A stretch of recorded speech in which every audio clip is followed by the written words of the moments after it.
So we will gonna start with the very first chapter of class 10 science, chemical reactions and equations. So what is chemical reaction? A process by which one or more substance change into new substance. जिस भी reaction से एक या एक से ज़्यादा substance एक दूसरे सब्सटेंस में चेंज होता है उसे हम क्या बोलते हैं? Chemical reaction. न्यू सब्सटेंस की फॉर्मेशन ही कहलाती है केमिकल रिएक्शन। जैसे एग्जाम्पल है हमारे पास, मिल्क कर्ड में चेंज हुआ, आयरन प्लस ऑक्सीजन मिलके रस्ट बना। तो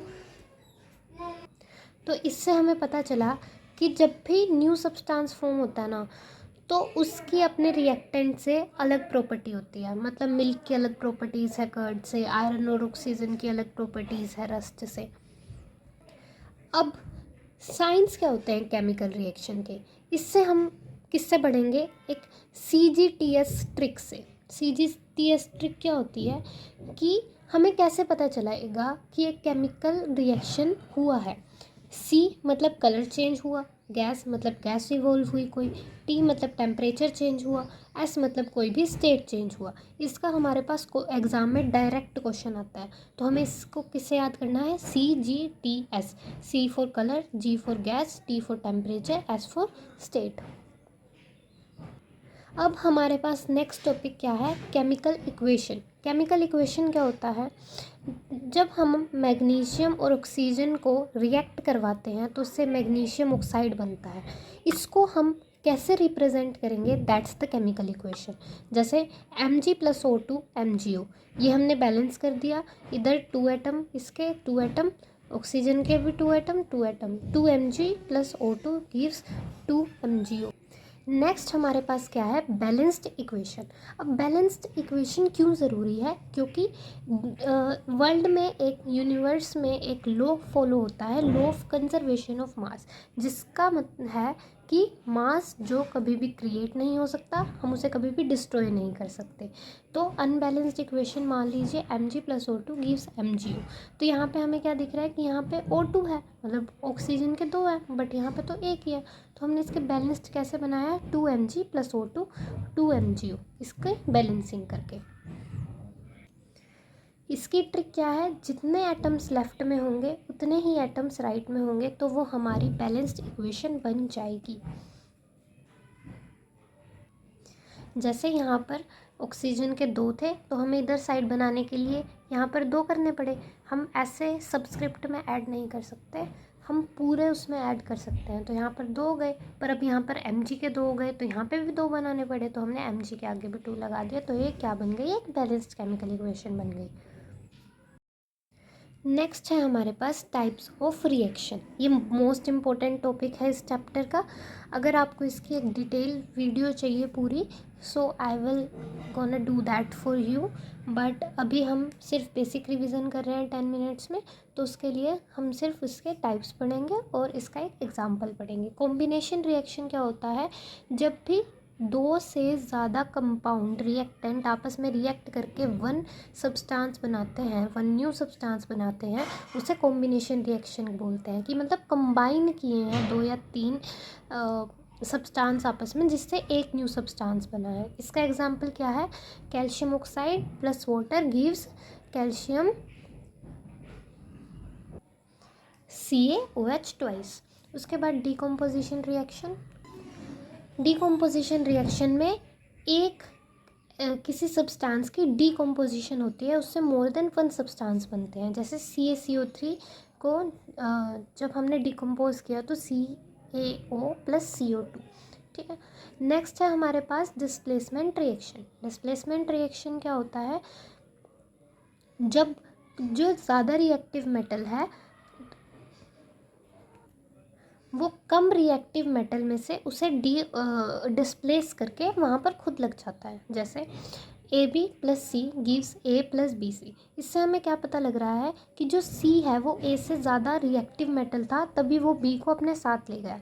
जैसे Zn + CuSO4 gives ZnSO4 + Cu। मतलब Zn ज़्यादा रिएक्टिव है Cu से, तभी वो SO4 को अपने साथ ले उसने रिएक्ट करवा दिया और Cu ऐसे ही साइड में रह गया। डबल डिस्प्लेसमेंट रिएक्शन क्या होता है? जब इसके आयन्स एक्सचेंज हो जाते हैं, जैसे AB + CD gives AD + CB। तो Na2SO4 + BaCl2 gives BaSO4 + 2NaCl। ये हमने बैलेंस्ड इक्वेशन बना ली है। जो इसके आयन्स है SO4 वो Ba के साथ एक्सचेंज हो गया, मतलब Cl2। ठीक है, तो ऐसे ही हमारी बनती है। नेक्स्ट है हमारे पास ऑक्सीडेशन और रिडक्शन। ऑक्सीडेशन मतलब या तो गेन ऑफ ऑक्सीजन या फिर लॉस ऑफ हाइड्रोजन। रिडक्शन मतलब लॉस ऑफ ऑक्सीजन या फिर गेन ऑफ हाइड्रोजन। इसका हम क्या एग्जांपल देख सकते हैं कि जो CuO है +H2 गिव्स Cu + H2। मतलब इसमें जो CuO है उसमें से ऑक्सीजन हट रहा है, तो मतलब उसकी रिडक्शन हो रही है। H2 के पास एक ऑक्सीजन आ रहा है प्रोडक्ट में, तो मतलब उसकी ऑक्सीडेशन हो रही है। इससे हमें एक बात और करते हैं कि जो CuO है वो खुद की रिडक्शन करके H2 की ऑक्सीडेशन कर रहा है, तो वो क्या होगा, ऑक्सीडाइजिंग एजेंट। H2 खुद की ऑक्सीडेशन करके इसकी रिडक्शन कर रहा है, तो ये क्या होगा, एक रिड्यूसिंग एजेंट। जिसकी रिडक्शन होगी वो ऑक्सीडाइजिंग एजेंट होगा, जिसकी ऑक्सीडेशन होगी वो एक रिड्यूसिंग एजेंट होगा।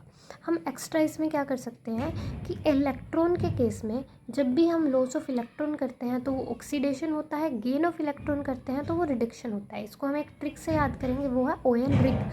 मतलब OIL oxidation is loss, RIG reduction is gain. हमारा लास्ट टॉपिक है इस चैप्टर का, that is corrosion and rancidity.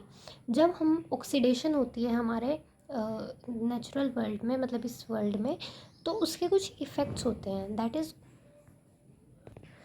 Corrosion and rancidity. Corrosion क्या होता है, जब भी आयरन के ऊपर रस्ट लग जाता है, मतलब कि उसके ऊपर जंग लग जाता है, सिल्वर के ऊपर एक ब्लैक कोटिंग हो जाती है, कॉपर के ऊपर एक ग्रीनिश काइंड ऑफ कोटिंग हो जाती है, ठीक है, तो उसको क्या हम बोलते हैं, कोरोजन। उस पर जंग लग गया है, ठीक है। रेंसिडिटी क्या होती है, spoilage of oils and fats. मतलब जैसे कि अगर हम उसको खुला छोड़ देते हैं, कोई भी, जैसे हमारे चिप्स वगैरह होते हैं वो खुले रह जाते हैं, तो उनके ना स्मेल और टेस्ट में कुछ फ़र्क आ जाता है, ठीक है। वो किसकी वजह से होता है, रेंसिडिटी की वजह से, क्योंकि वहाँ पर वो ऑक्सीडाइज हो जाते हैं। इसका प्रिवेंशन क्या है, अगर हम रेंसिडिटी का प्रिवेंशन देखें तो वो है एंटीऑक्सीडेंट्स। जैसे कि हम चिप्स के पैकेट में नाइट्रोजन गैस भरते हैं ताकि वो ऑक्सीडाइज ना हो जल्दी से। और कोरोजन का हमारे पास प्रिवेंशन क्या है, पेंटिंग और ऑयलिंग। हम आयरन के ऊपर पेंट कर देते हैं किसी ऐसे मेटल से, या कभी हम आयरन के ऊपर मान लो किसी ऐसे मेटल की कोटिंग कर देते हैं जिससे वो रिएक्ट ना करे उसके साथ ऑक्सीजन जो है, ऑक्सीजन और मॉइस्चर जो है एयर में उसके साथ रिएक्ट ना करे, और हम ऑयलिंग करते हैं ताकि रस्ट ना लगे। हम जैसे हमारे कुछ भी ताले चाबी वगैरह होते हैं उनमें ऑयल वगैरह डालते रहते हैं, जो या हमारी मशीन्स वगैरह होती है उसमें मशीन ऑयल डालते हैं ताकि वो मतलब ताकि उसमें जंग ना लगे, वो रस्ट ना करे, कोरोड ना करे।